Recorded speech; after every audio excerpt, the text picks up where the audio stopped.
मिथुन काकांनी दिला जीवाला नंदिनीपासून डिवोर्स घेऊन काव्याशी लग्न करण्याचा सल्ला।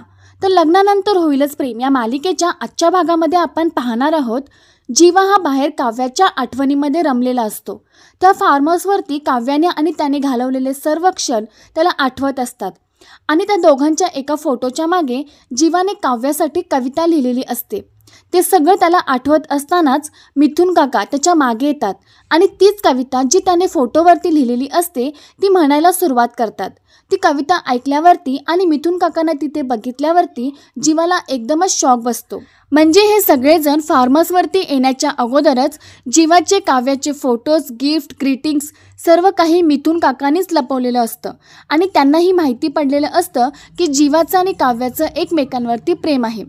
तर मिथुन काका ती कविता लिहिलेला फोटो जीवाला दाखवतात। जीवा त्या फोटोवरती हात फिरवतो तेव्हा मिथुन काका त्याला म्हणतात, हा एकच फोटो नाही तर असे अनेक फोटो आणि गिफ्ट मी बघितले आहेत इथे आल्याच्या नंतर। मिथुन काका त्याला विचारतात, काय आहे जीवा, सांग ना काय आहे, काय करून बसलास तू। मिथुन काका म्हणतात, अरे आम्ही सगळे मिळून हे शोधत होतो की नेमकं तुमच्या मनात कुठे काय बोचतंय, पण तुम्ही तर अख्खा काटा गिळून घेतलात।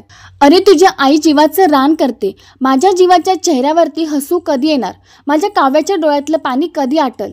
अरे तुझ्या मनातली आग आणि तिच्या डोळ्यातला राग कसा विझवायचा यासाठीच आम्ही सगळे मिळून प्रयत्न करतोय, पण तू, अरे तुम्ही दोघांनी अख्खचं अख्खं शहर जाळलं आणि राग केले आणि पाठ फिरून निघून गेलात कधी न येण्यासाठी आणि आम्ही वेड्यासारखा विचार करतोय काय कमी पडलं आमच्याकडून। मिथुन काका जीवाला म्हणतात, ती तुझी फक्त आई नाहीये रे, माझी मानलेली बहीण सुद्धा आहे।